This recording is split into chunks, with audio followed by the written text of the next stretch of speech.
আমরা এখন চটপটি এবং না ফুচকার দোকানে চলে এসেছি। ফুচকার দোকানের নাম কি? সাধু আটকন্যা। সাধু সাধু আটকন্যা। আর বাবা, সাধু আটকন্যা নাম দেখবেন না দাদা।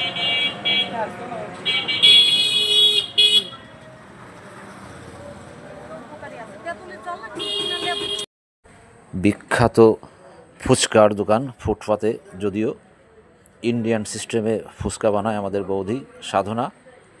এনার স্বামী আবার বিখ্যাত পাল, জগদীশ পাল আর্টিস্ট। তো আমাদের এই বৌদির স্বামী জগদীশ পাল বিখ্যাত আর্টিস্ট। উনি দুর্গাপূজা, কার্তিক পূজা, বিভিন্ন পূজার মূর্তি তৈরি করেন। তো আমাদের এই বৌদি দীর্ঘদিন ইন্ডিয়ায় ছিল, ইন্ডিয়ার কালচার শিখে এসে এসব বানাচ্ছে। তো ফুচকা ইন্ডিয়ায় আমরা যে ফুচকা খেয়েছি সেই ফুচকার মান অনেক উন্নত, আমাদের এ দেশীয় থেকে অনেক ভালো। তো বৌদি আমাদেরকে সেই ইন্ডিয়ান ফুচকায় খাওয়াচ্ছে, অনেক টেস্ট। আমি মেয়েকে নিয়ে এলাম ফুচকা খেতে। এই ফুচকার বিশেষত্ব হচ্ছে মাটির পাত্রে, ছোট্ট একটি পাত্র, এই পাত্রের উপর এক এক পিস করে ফুচকা দিচ্ছে আর আমরা খাচ্ছি। কি স্বাদ, অনন্য স্বাদ। তো থ্যাঙ্কস ফর ওয়াচিং, তোমরা সবাই ভালো থাকবে।